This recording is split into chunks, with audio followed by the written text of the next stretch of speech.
Welcome to the interview, where our guest today is Ghana's President John Mahama. Thanks very much for coming in. Now, you are in Paris as Ghana becomes the 50th member of the OECD's Development Center. The support that will come from that comes at a good time because Ghana is currently really trying to get its economy back on track. What specifically are you hoping to get out of the partnership? The partnership is beneficial because it gives a lot of technical support to countries in respect of restructuring your economy and carrying out reforms within the economic space, revenue generation, tax policy, and so on and so forth. And so we were accepted this morning as a member.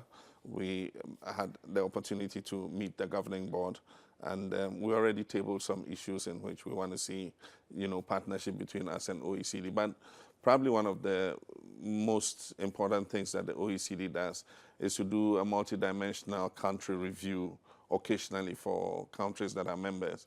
And Ghana would benefit from that because you'll have the expertise of the OECD looking in and seeing where the strengths are and where the weaknesses are and giving you the technical support to be able to address any challenges that you face. So where, though, specifically do your plans on moving forward in terms of repairing your economy stand at the moment? We saw about 5 years ago Ghana looking to be one of the world's fastest growing economies. Today, it's lagging behind most of sub-Saharan Africa. There's a lot of work to do. What are you planning on doing on that front? There's a lot of work to do. Ghana's economy is still robust.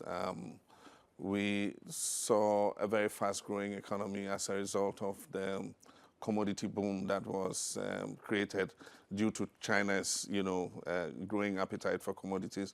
Ghana produces bauxite, manganese, and now crude oil and gas, and also gold and cocoa. And so the structure of the economy has been based on a commodities economy, primary exporter of commodities. What we're trying to do is to restructure that economy and reform it from just being an exporter of primary products to processing and value addition. And that's contained in the agenda for transformation that we have presented to Parliament. And I believe that with the implementation of that agenda, we'll see Ghana having a more robust economy that is not subject to the vagaries of what happens on the international market. From 2010, when we saw a slowdown in commodity prices, Ghana was affected by the drop in the price of cocoa. It was affected by the drop in the price of gold, and gold is still quite affected by a reduction in demand. Oil and gas started to become significant in 2011. That was the first year of oil production. But as you can see, the oil markets have weakened, and so that again affects one of our principal exports. But you notice that the economy is more robust today. In the past, any collapse of commodity prices would have shaken the economic fundamentals, but it looks like the economy is holding out even in the face of adversity. And the current extended credit facility that we are carrying out in partnership with the IMF is changing the macroeconomic environment, bringing down the fiscal deficit. We're going to see inflation decline and interest rates come down. Now, it's not, though, just a problem about money coming in. It's about money going out. There's huge public debt. There has been some criticism from a lot of quarters that the public sector is just too bloated. I wouldn't say so. What happens is we need to manage expenditures on wages and compensation. It's not about the public sector being bloated. The majority, 2/3 of the public sector is made up of teachers and doctors. And you cannot say that we don't need teachers and doctors. And so what we've done is to impose a net freeze on other sectors except for the health sector and education sector, so that we don't see the public sector wages go up in a significant way. But we've come a long way. I mean, in 2012, public sector wages and compensation add up almost 73% of tax revenues. Today, that figure has come down to about 49% of tax revenue. So we're going in the right direction. But it's still a very testy, you're dealing with some very testy water at the moment. We saw the doctor strike in August. Currently, midwives and nurses are on strike. So it's not currently working in terms of making sure that these essential critical sectors, those people who work in these sectors are actually getting paid and getting the conditions that they feel they need to actually operate? Well, the history of strong unions and strikes, are not peculiar to Ghana. I'm sure you yourself have seen what's happening with Air France. I mean, labor would demand its pound of flesh, and what you need to do is to balance it out in terms of economic management. I have said that we should negotiate these things in advance. And so we're doing that already. We've sat down with labor. We're talking about what the percentage increase for next year should be. And we're going to fix that into the budget. And once we fix it into the budget, all of us must help to maintain fiscal discipline. And I'm sure we're going to be able to do so. The issue of the nurses' strike is not to do with asking for more money.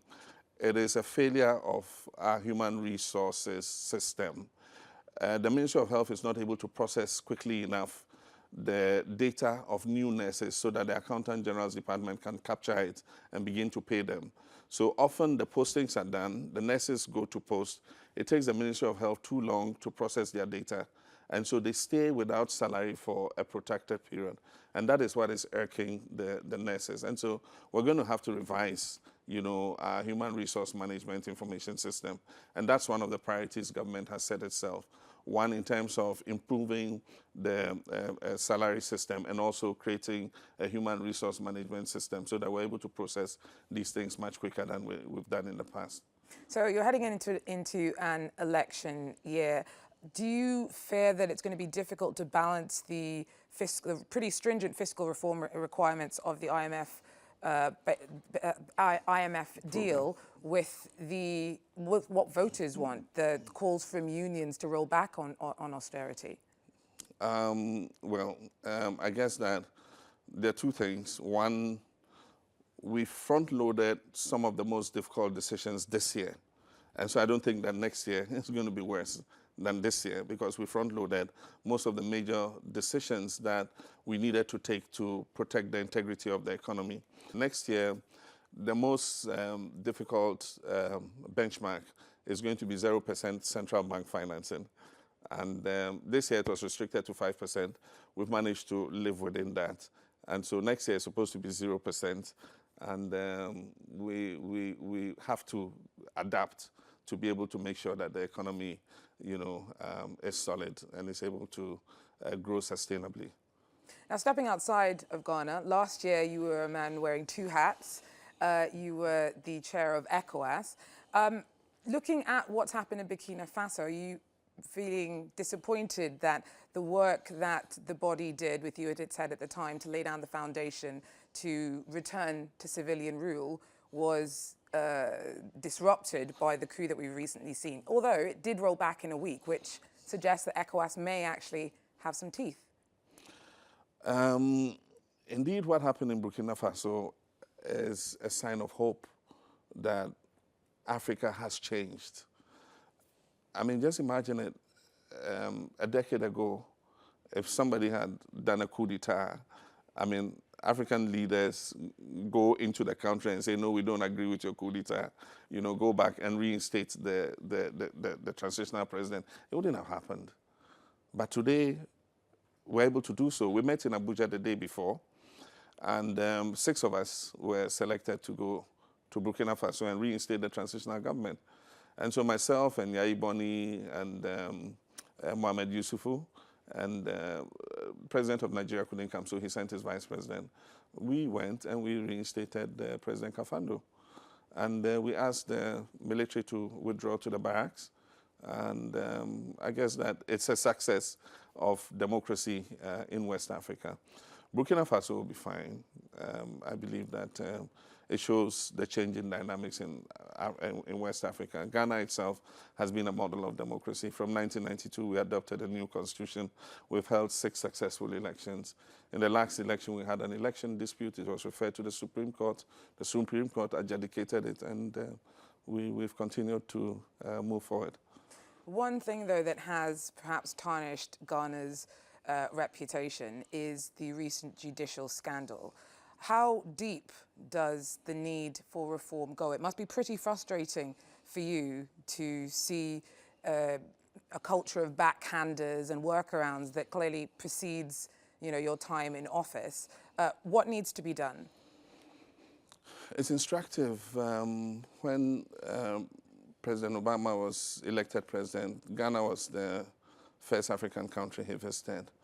And I remember as vice president, I was in the conference center when he spoke, and one of the things he said was that Africa did not need strong leaders. Africa needed strong institutions. I think that it is a reflection of institutional weakness that we need to work on and make sure that we have stronger institutions. But there's been a focus on the scandal that was generated without focusing also on the fact that there were at least 10 judges, whose integrity was intact, who threatened to call the police on this investigative journalist, And it shows that there is some healthy fabric that we can grow. It even shows the robustness of our system, that we're able to deal with it. I don't know how some other countries would have dealt with it, but it shows that our system is working. We follow the constitutional procedure. The petition was presented. The Chief Justice referred it to me. I wrote the letter, giving her the permission to go ahead with investigating if a prima facie case had been established. She wrote back, indicting 7 of the judges. I've written back asking them to go ahead with the investigation. And if they are found to be culpable, they'll be removed from the bench, and any other criminal proceedings that should be exercised would be done. So it shows that something is working in the system, and rather than concentrate on the negative, let's see how we can positively strengthen that institution. And it's not only the judiciary, the executive needs strengthening, the parliament needs strengthening, the media needs strengthening. And so these are things that will develop over time, and I'm committed to doing that. Thank you very much, Your Excellency John Mahama, Ghana's president, joining us today for the interview.